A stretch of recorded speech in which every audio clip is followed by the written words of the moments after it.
So the sales trajectory goes 82 sales in 2016, 191 in 17, 225 in 18, 240 in 19, 280 in 20, then 650 in 21. And Parker Pemberton is on pace to get that 1,200 in 2022. Parker, welcome, brother. It's great to spend some time with you. And now unpack, okay, there's the numbers, but there's the who and the how. Thanks for being here, man. Thank you so much, John. I'm honored and happy to share anything that will be valuable for the listeners. Really appreciate the opportunity. And one thing that I want to let people know too, what's pretty neat, what I've found with a lot of leaders that have a growth trajectory like Parker does is one of the things they know is to keep what they have, this success, and to continue to grow on it is to give it to others. So Parker is also one of our Agent Academy coaches. And so as you're listening, you look at the trajectory of his business and you hear some of the things that he's doing, and it might fit to your story where he can support you. You can go to parker.agentacademycoaching.com, parker.agentacademycoaching.com, and complete a questionnaire and he get you going. So let's go to the beginning. 2016, 82 sales, and take us on through. Where were you at in 2016 when you hit those 82 transactions? Were you 100 miles an hour with your hair on fire? And what do I need to do next? Let's start there, man. Yeah, for sure. Well, the first thing is I could barely make a car payment at the time. So the motivation factor was definitely there. Back against the wall, entering a new industry. I had prior business experience and I knew I could make it. I had a great mentor. My dad, Steve, has been in the business for 40 years and he was running as a solo agent. We were at Coldwell Banker and I joined up with him and kind of got to watch what he was doing. Right. And from a professional standpoint, I always tell people this, I had this built-in safety net where if I had a transaction question or I screwed something up or I was just doing something wrong, I had somebody to tell me to cut it out. Right. So I got to go 100 miles per hour from the start, but that's just the kind of person I am. Ever since I was a kid, it's like just all pedal, no brake.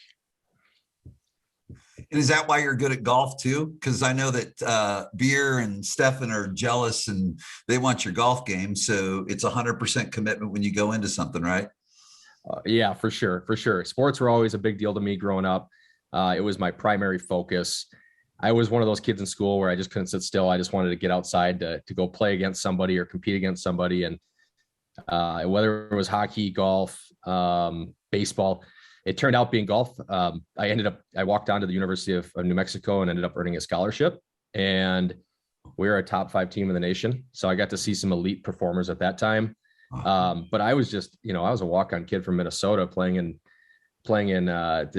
probably a tournaments that I shouldn't even have been in. So guys playing on tour nowadays, like the Ricky Fowlers, the Dustin Johnsons, those guys were in tournaments against me. And that's tough, man. Those guys are freaking good. So I had to get my act together pretty quick. But I think that kind of underdog mentality has led me into a lot of the successes that I've experienced in my life and certainly helped my mindset get to the point where you can compete with anybody that you want to compete with. Everybody is human. It's just about the amount of work you're going to put into it and how much you're invested in the process and the journey.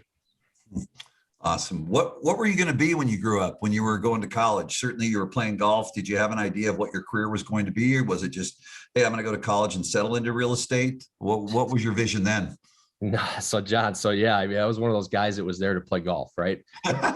Every day and that was my passion. And I loved competing and I loved going out there. And, the thing about golf is it's just a one-man show. Like if you fail, it's kind of like fighting, right? If you fail, it's on you. If you win, it's on you. And every day you have an opportunity to be a little bit better. And I think that's what I really liked about it was that it was a constant journey to get a little bit better, a little bit better, a little bit better. It's very similar to business, very similar to being a real estate agent too. So yeah, I mean, that led me down a path where I ended up playing professionally for 5 years after I got injured. I had a mentor of mine at the time say, Parker, you got to set a goal and a timeline. And if you don't reach it, you got to move on. So I didn't reach it. I was 25 years old. I packed up my Nissan Altima at the time with all of my shit, and I moved back home and had no idea what I was doing. Real estate wasn't even on the radar. So I'm like, look, I got to make some money. So I started taking a lawnmower up and down the streets, getting lawn jobs. That morphed into over 500 accounts in my hometown, which morphed into 6 employees and 4 zero turns and 3 F350s and all sorts of crazy stuff. So I got to cut my teeth on door-to-door sales, basically, right? I mean, it was, hey, if you want to eat, and luckily my wife, who I love to death, was with me during this time, and I don't want to let her down. So the fear of failure just was out the window immediately. I love it. So it's very interesting because now you're surrounded by this team, and I think it's pretty important for people to see the contrast.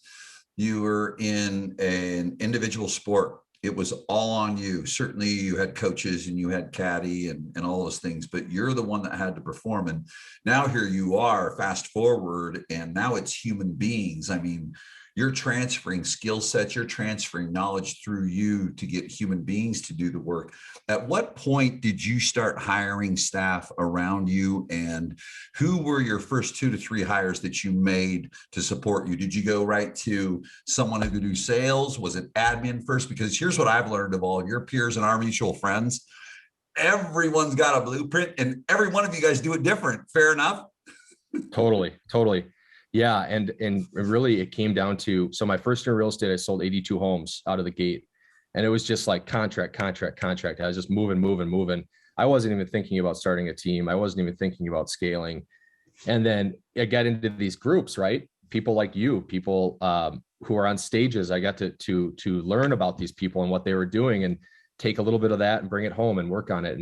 And so I learned that at the time, 2016, no one was running these mega teams, really. I mean, 1,000 sales was like unheard of back then, right? You sell 200 homes a year and you're absolutely killing it. And that's still a lot. So don't get me wrong. But I got to the point where I'm like, all right, I know I can sell. I know I can convert, a very good converter of leads. And we can unpack that if you want. But I need to buy myself some time back so I can continue to scale. And I knew that, human beings can really only operate so much, right? And I was waking up at 3 a.m. answering Zillow calls. I swear to God, I sold a house to a guy in the UK at 3 a.m. and I answered his call. And my wife's like, "What are you doing?" Like, I'm like, "Kath, like it's a $500,000 sale. Like I got to take this." Right.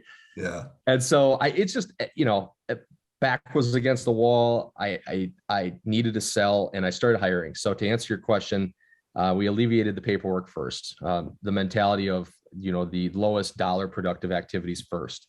And so it was a TC. That was the first hire. Then it was a personal assistant. Then it was a showing assistant.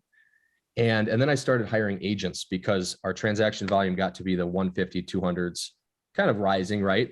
Meanwhile, my lead sources and all the conversion I'd been working on for years was starting to really pick up. We all know the sales cycle of a pay-per-click or a Facebook lead is, 6 to 18 months, right?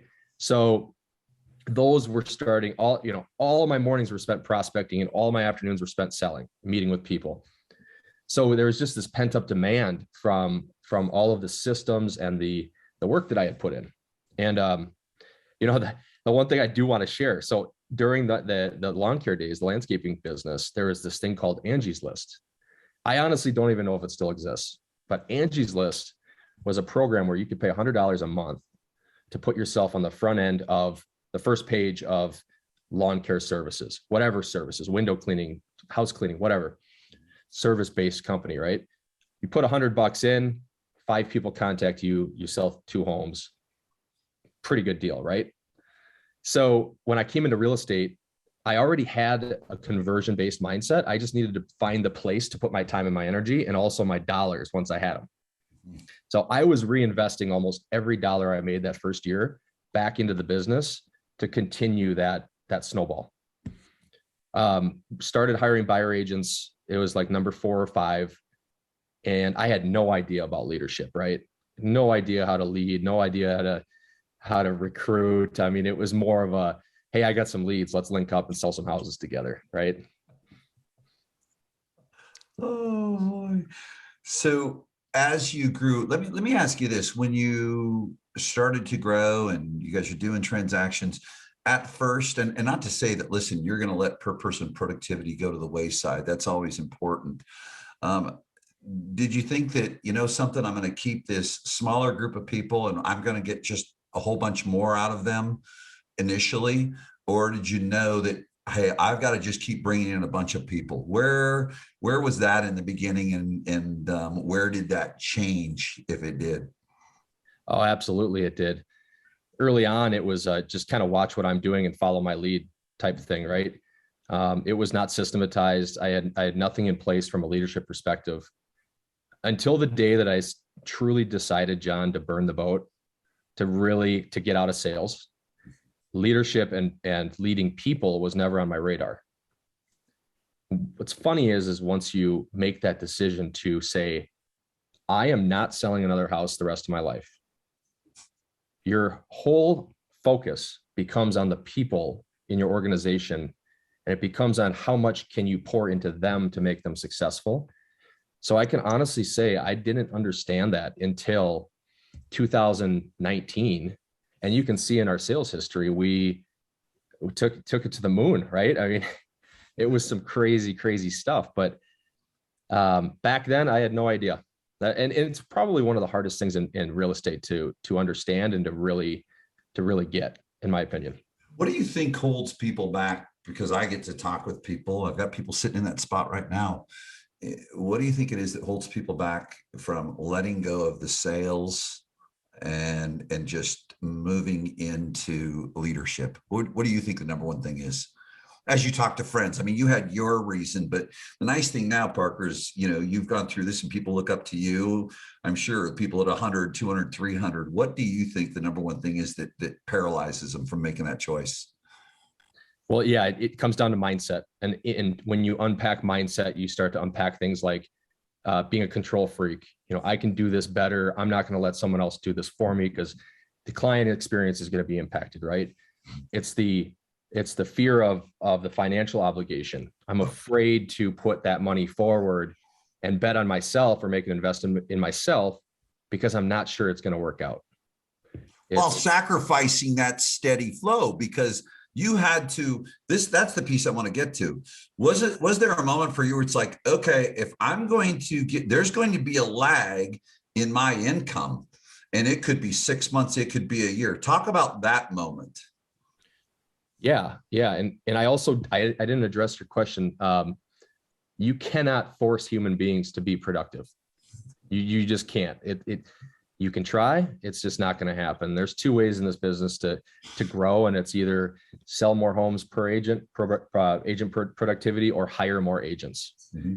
You just cannot change somebody if they don't want to change. So when I decided to get out of sales, I left a $700,000 net income, which in Minnesota gets you a lot. You're rich. Yeah, you're doing pretty well, especially when 3 or 4 years ago, you couldn't even pay for your Nissan Altima, right? So to stand there and say, I'm going to leave this to pursue something bigger in my life is perceived as a huge, huge risk and a very big change for most people. But here's the key, and luckily I have great mentors.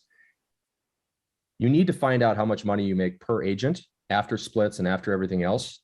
And then you need to figure out how many agents you need to make up that income. So it was very, very clear. It's literally a math problem, right? Yeah. So what do I need to do to make up, let's just say 500, and I make $50,000 an agent. I need 10 agents, and there's going to be a ramp up period of probably 6 months in there that we're going to have to plan for too. But if you don't do it, if you don't start it, you're never going to get there. So that's why I just committed. I came home one day and I told Kathy, I said, Kathy, you've trusted me with every risk we've taken in our life, and I'm not selling another house again. I'm just not doing it. If this doesn't work, we're going to start a different company, or we're going to go do something else. And so you truly have to give that up. You have to fully buy in to be able to do that, but you also need to know how the math works and how the back end numbers simply work by adding more people. Really good. I think it's a way I like to look at it with people is they're so afraid of that income. I said, well, it's an investment. And instead of, okay, you're going to take money out of your account and hire someone or put dollars towards marketing, what you're going to do is you're going to pull back on the income coming in and you're going to put your human resource somewhere else. I mean, it's really that simple. When you look at, because it's interesting, there was from 2000, and this is a piece to break down. And then, of course, I want to get down into some specific silos because my thing is just this, where does the movement come from? From 2017 to 2020, there was 50% transaction growth over that time. Then 2020 to 2021, you had 100+% growth. What happened in late 19? Because we've got things that we do now that serve us later. What happened in late 19 and in 2020 that created that growth of over 100%? What would you say are some of the key factors that happened then? Well, to take the words out of your mouth, KFR, baby, right? That's number one. I mean, when you truly learn and set up the proper funnels to add humans and the right humans to your business to partner with you in business, it all changes from there. And so I started watching people, and if you look at our growth, which I think you have on your screen, like we just spent an entire year and we added 40 transactions. That's not good enough. What are we doing here, right? And that went on for 3 years or 4 years. And I know a lot of people are stuck in that spot, in that plateau spot, and they're searching for the answers. The answer is you need to add more great people. You need to add great agents and you need to add great staff. Otherwise, you're never going to get past that plateau. That's why there's 50 teams in the nation doing 800 or more transactions right now. It's not that many. Wow. Right? So everybody struggles with certain things, but when you start to figure that out, that you're not going to grow without the right people, it all changes. Right. So there's bringing people in, which is great, which is the front side. And this is something that you may have heard me say or in our circle. It's not my thing. We gather it from others. It's easy to keep them. It's easy to get them. It's tougher to keep them. Talk about that part of it, because you talk about bringing people in. Talk about your retention trajectory over the years. Have you hit any blips in the radar? Was there a time where it's like, I bring on 5, I lose 5, or no, John, I think I did pretty good. I didn't have an attrition problem. And if you didn't, what did you do? Talk about the recruiting and the retention part of it, Parker, because I think y'all know, y'all are skilled, all your friends, you guys know how to sell real estate. You know how to close leads. You know how to do all those things, but it's the people thing. Talk to us about that. Absolutely.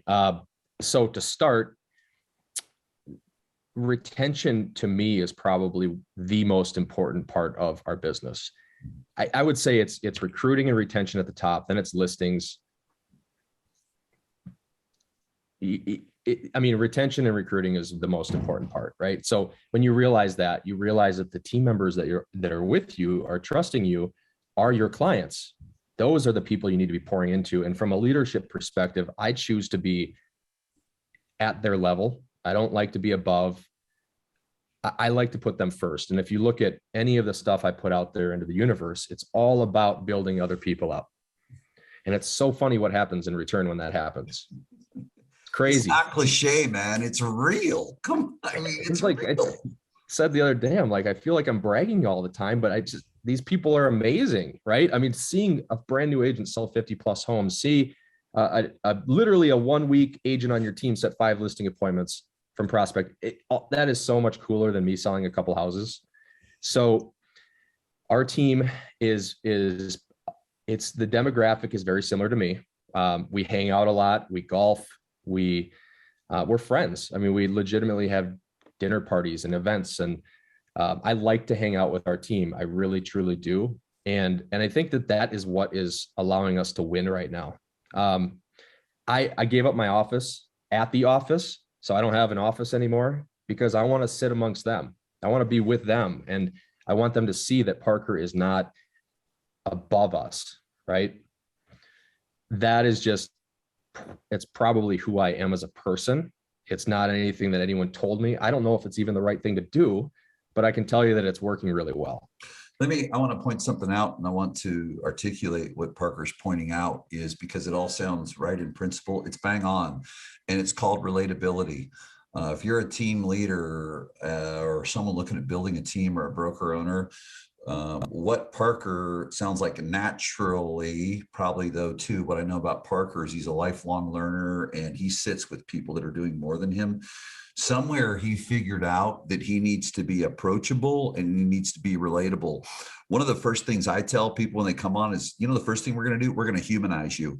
Relatability and humanization, I just want to point those things out because that's what Parker is articulating. If you look at this growth trajectory that he's had, where he really turned that corner in 2021, the question I asked, that's the critical piece right there. Period. The second thing I want to point out, and I want to ask you, because this is really good, Parker, because people think, because you've seen the ones where everyone's friends and everyone gets along good, but they don't grow. How do you maintain that line of friendship, which I call personality, right? But then holding to the principles and the standards, because that's where it gets tough for people. It gets tough when someone isn't performing at a high level, but you're friends and you don't let them go. To have the production and the retention you have, though, you've had to hold the standards, because I know just being friends isn't good enough. Articulate to people how you do that. How do you keep those deep relationships, but also hold to the standards? Absolutely. Yeah. And we're no BS, right? Like, we'll say it how it is anytime, but we forecast that expectation up front. It straight into onboarding, right? When you're coming onto our team, you are hearing about our standards, our processes, what's expected of you. It's so if you break one of those, it's a very easy conversation to have. But on the other side, to motivate people is much more difficult. It's easier to have principles and a line drawn in the sand, right? But to motivate somebody who gets off track is very difficult. And that's where you need to tie it back to an emotion or tie it back to something that's very important to them. If you're out at dinner and they say something about a life-changing event or some big audacious goal, you need to mark that down in your head. You need to write it down and remember it, because you can tie those goals to that moving forward if you see that person get off track, right? Say, John, you told me it's your goal to join Hazeltine next year. And I haven't seen you put in the work. I haven't seen you in the office. I'm looking at the numbers in CSU and they're just not adding up. What can I do to support you to get you back on track, right? That's a conversation that is easier for me to have because it's friend to friend. I don't feel like I'm talking down to anybody. And I'd want them to do the same thing to me. I'd want you to call me out if I'm not fulfilling my obligations to the team as well. And I'll point that one out. It's called active listening, which is a skill that a lot of leaders don't have. And those are the leaders that don't experience the growth. I mean, look at a couple of these things right now. He's humanizing himself, relatability, and then active listening. So big. If you were to look at you're amongst your peers, and we've all got our superpowers, right? What would you say as an operator? I put it to you this way, is if you're in a group of your peers and everyone's going to bring one thing forward that, hey, overall, I'm a great operator. The results don't lie, Parker. What would you say is your superpower? Is it lead conversion? Is it lead gen? Is it marketing? What would you say is Parker Pemberton's superpower as an operator? Yeah, I know I can answer that right away. It's mindset. I truly believe that I am as strong mentally now as anybody else out there that I compete with. And I know that there's nobody out there that's going to outwork me. It's that simple. And when you put in the work and you know that you've been there and you've done that and you deserve it, it all comes back to you. And whether it's staying later at the office or having those tough conversations or really getting in the trenches to motivate somebody, whatever it is, mentally, you have to be stronger. And I can tie that back to growing up too, because every team that I played on, every sports team, I was the captain of. I was the person that was supposed to wrangle up the team and motivate them and put them in a positive space, right? So that to me it comes naturally. I'm one of the second oldest brother in a line of four, but I acted like the oldest brother. So I grew up knowing how to take care of people the right way. in my opinion. So long story short, it's mindset, but there's a lot of little things that we do along the way that have to do directly with how we communicate with our team, how we lead them, how we train them, that are really working for us right now. So I think that it's a combination of both of those. Really good. Let's go underneath that, because that's the foundation. It's constant. Without that, everything else is for naught. Let's talk about your lead sources and lead conversion. Let's start at that. Right now, your team, what are your lead sources that you're most focused on right now? Yeah, it has to start at the top, which is Zillow Flex. Mm-hmm. And I tell people all the time, if you're running a team and you're the team leader, it's your job to get your team that account. It's your job to get the team the biggest accounts. You need to be the one on the front end doing that for your team. So I've been playing that game for my entire career. Zillow Flex makes up 18% of our business. After that, we have other portals, of course, but we built a fantastic ISA department in the last year and a half.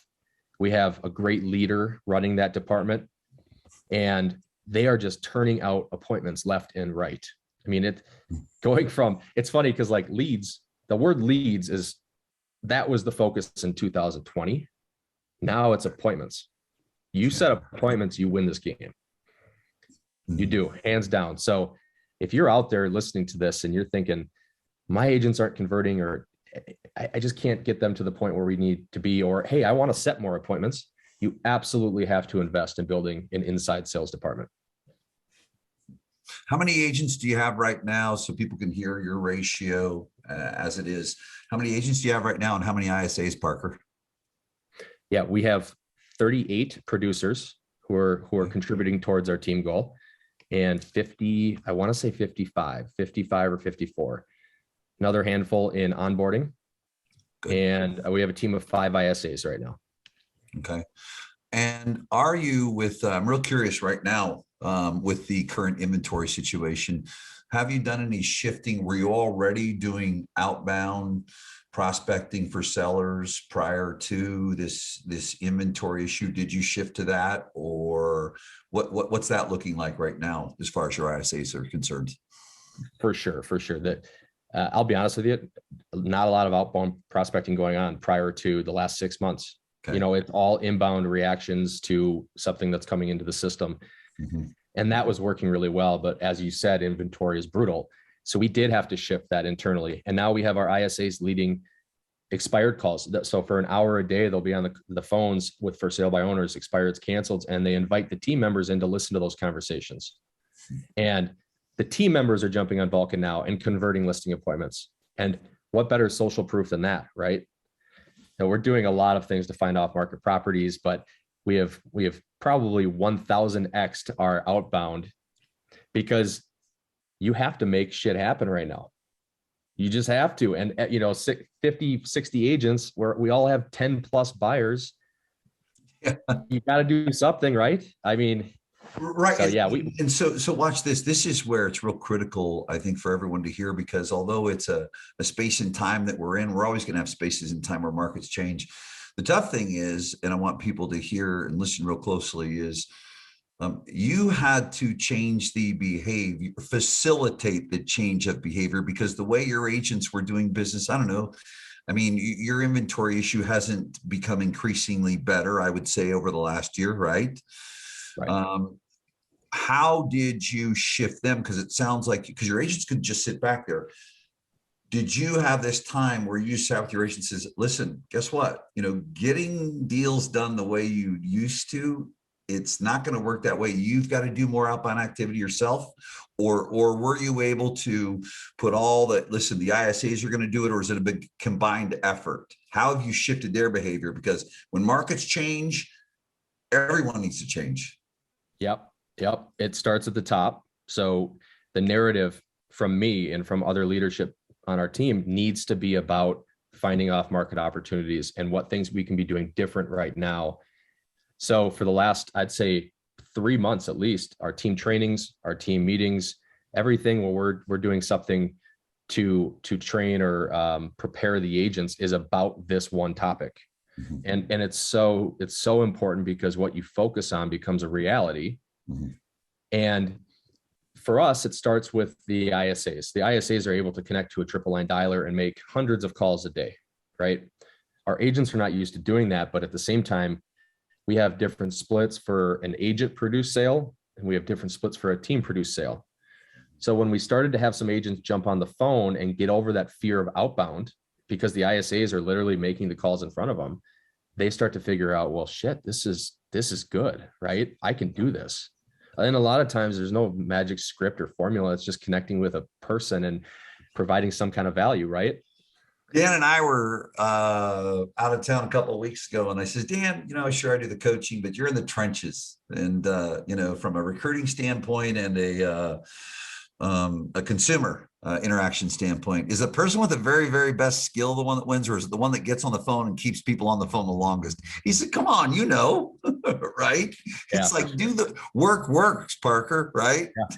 Yeah. I mean, absolutely. And to go beyond that, I made a promise to my team. I stood up the other day and I said, look, it's my job to put us in the best environment possible. And I went out with our EXP partners. There's 200 plus, and it doesn't matter on your brokerage, right? It's just where we're at. But we went out, find a program that is able to showcase our off-market opportunities that we're currently working on, that the sellers are willing to share before we go on the market. So now we have a database with 200 plus people in it, agents, that is, with all of their off-market opportunities, which is now helping the agents have more success, right? So I feel really good about that. I mean, that's something that, it's not easy to set up. It's not easy to call that many people. It's not easy to get the collaboration piece, but when everyone works together, everyone's going to end up winning. And we might only have to do this for another 6 months, right? We might be doing it for 2 more years. I don't know, but either way, we're prepared for it. We're still ahead of the wave and ahead of all of the other competition doing it. Yeah, really good. Let's talk a little bit further. One question I'm sure people have: ISA, all in-house, all VA, partial. Where do you stand on that one? Yeah, for sure. I'm 100% in-house. I believe that the best ISAs are the ones that live in the hometowns that they're converting. If they know how to pronounce a city name, which in Minnesota we have some tough ones actually. So if you have, that's right. if you have someone mispronouncing city names, you're out right there, right? So I'll be honest, John, I failed 4 times at building this department. 4 times. I started it in 2017. Made so many mistakes, hundreds of thousands of dollars trying to figure this out, which has led me to where we're at today. And it is truly one of the most important aspects of running a team these days. And I'm so glad that we didn't give up on it.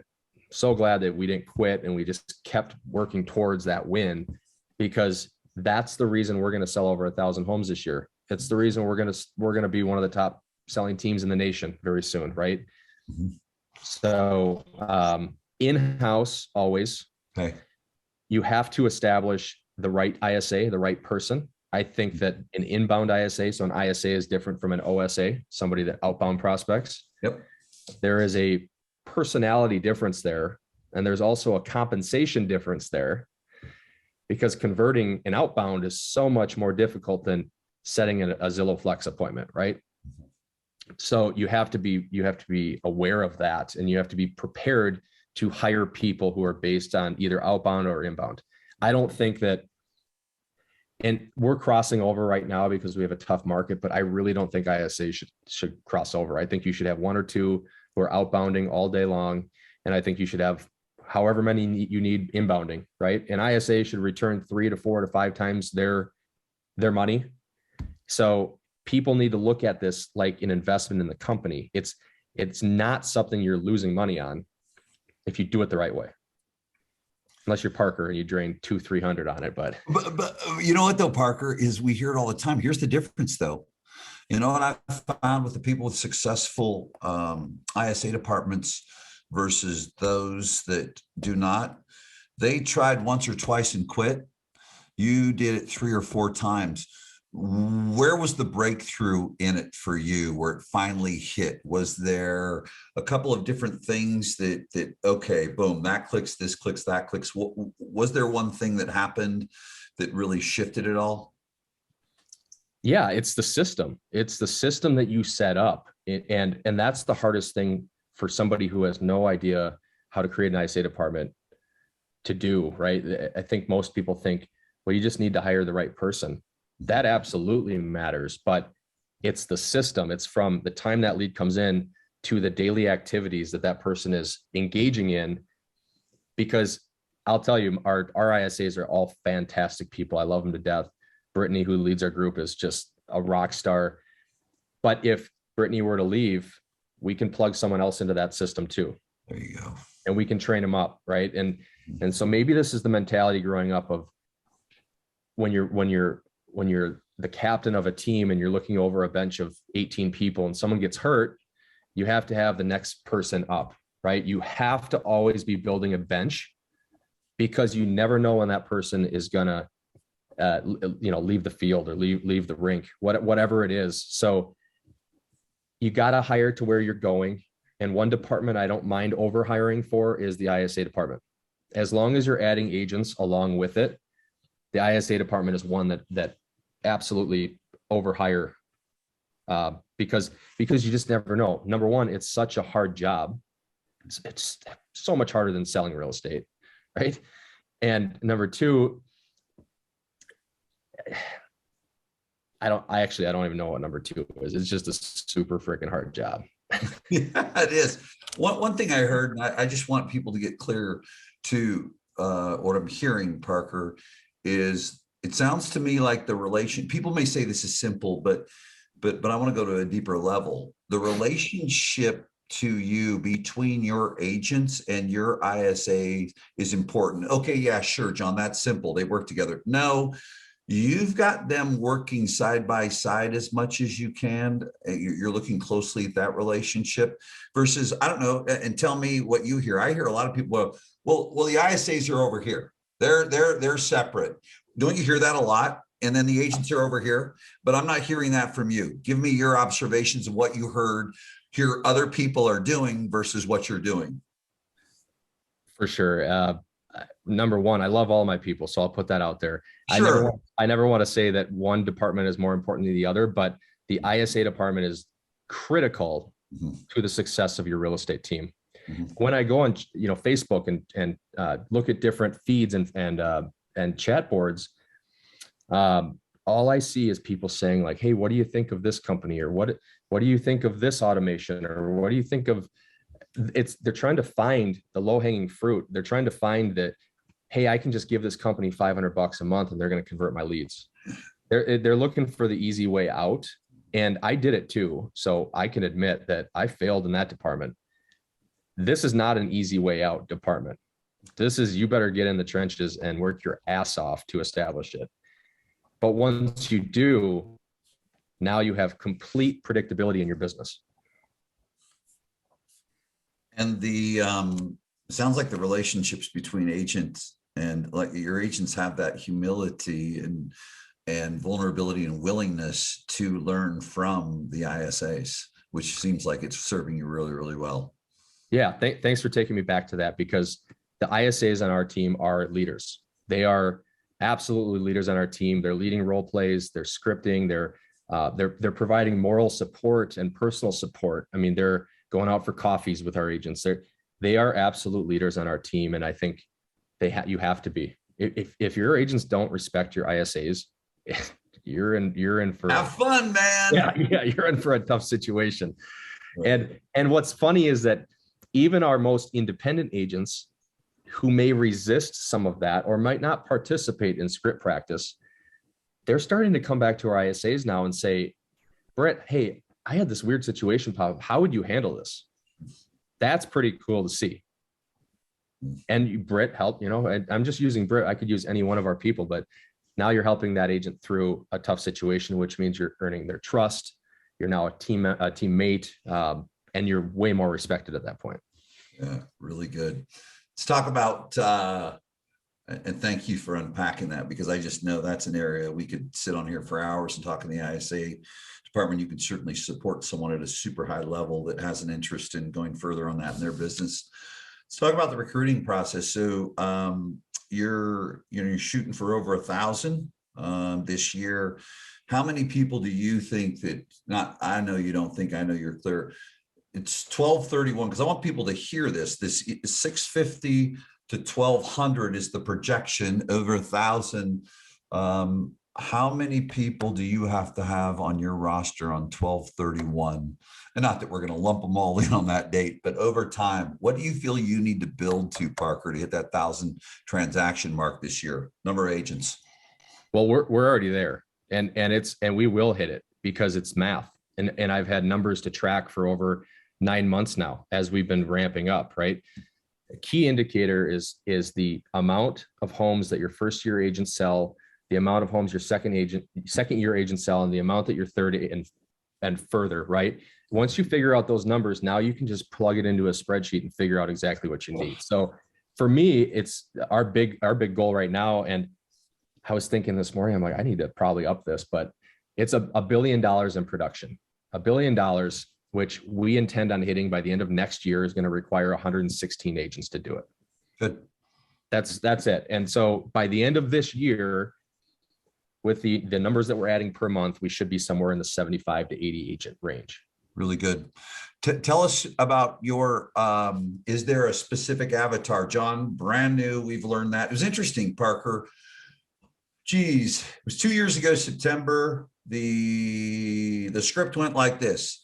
We hire someone that's done 2 to 8 transactions, 2 to 10, maybe. I mean, typically, not everyone, but if you look at the teams, and we can take them to 24 to 30, which you guys all can do. And then I saw that one shift a little bit too, because of so much of the system and process. You'd have to untrain, retrain, and then they discover it's not for them. Now, that's not to say that I have some people are doing that way. Tell us about the agent that you have brought in. Has it been the brand new? Has it been the struggler, especially in this time of massive growth? What's your avatar? What has worked best in your growth? Sure. The struggler is not really on my radar, to be honest. Okay. And with access to things like Broker Metrics and some of these other platforms, I can see transaction history over the last couple of years, right? You can typically see by going to somebody's Facebook page what's going on in their life that might have led to that. Yeah, right. So, it's crazy. Seriously, I mean, all of this, you can just Google someone's name and you're going to find out my scoring average in college, right? Like you can find anything you want out there these days. You just have to be intuitive and smart enough to go and find it. So I like people that are like me when I started, back against the wall. They have to perform, they have to support somebody, and they have to work. I don't want somebody that already has a spouse who's making hundreds of thousands of dollars. Not really interested in that route. I'm interested in people that are young.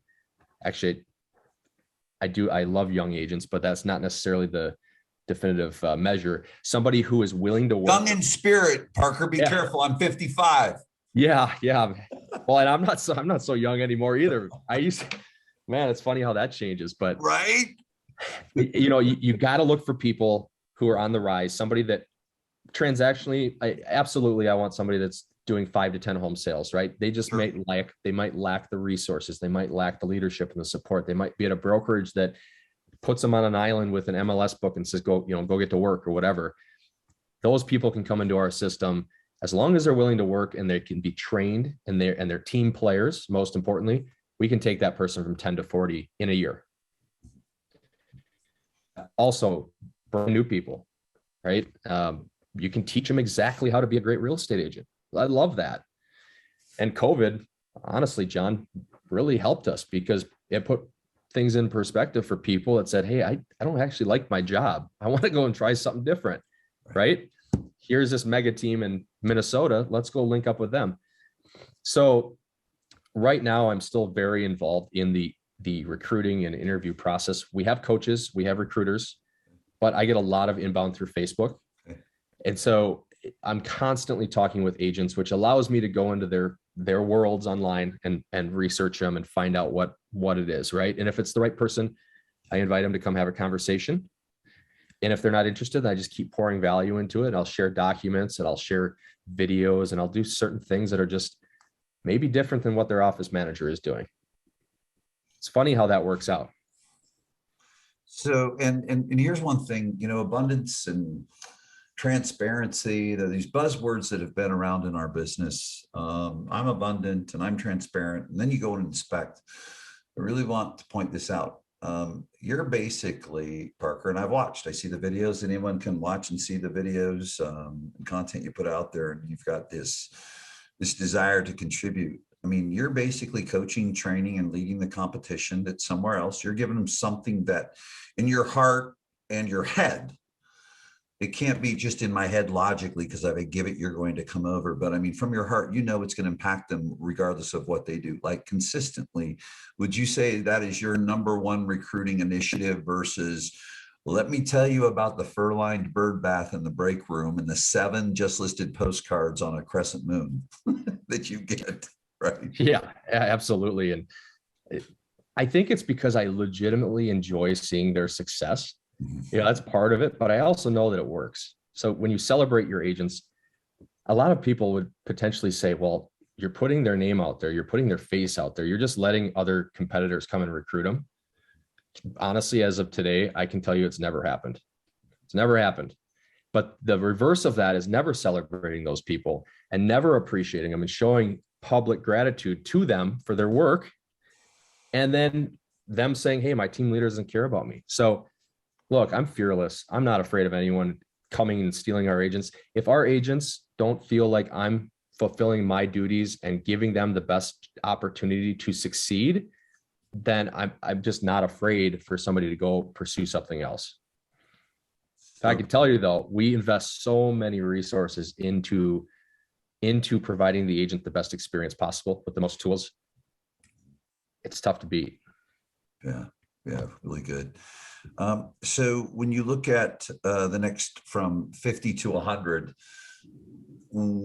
based on your past trajectory, do you think it's going to be 50% brand new, 50% licensed, maybe, 5 to 10 transactions if you were in the predicting, or do you think it's going to tilt more brand new? Where do you think it's going to go? No, I could tell you pretty confidently it's 75% agents that are in the business that want to do more, and it's 25% new agents. Mm-hmm. Yeah, really, really good.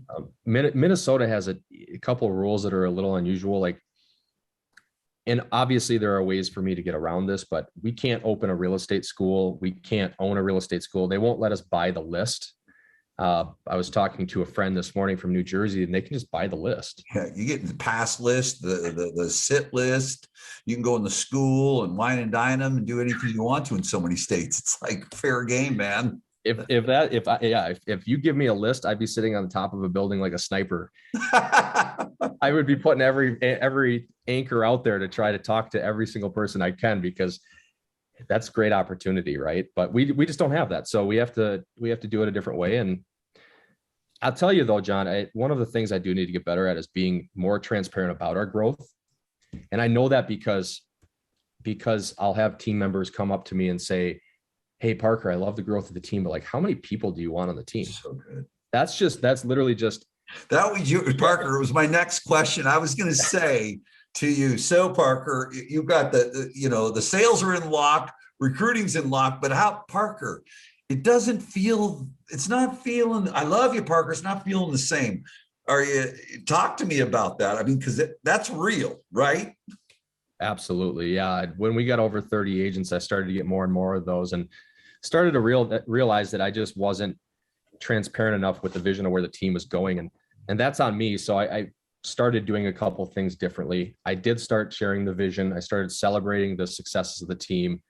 I started, maybe this is because of golf and I'm a member at a couple of country clubs, but we started doing these state of the team emails where I personally will write these out and tell them where we came from versus where we're going. And I'm sharing with them the different people that we want to hire and the different positions we want to put in place, and not to be afraid of more people, because it just means more opportunity.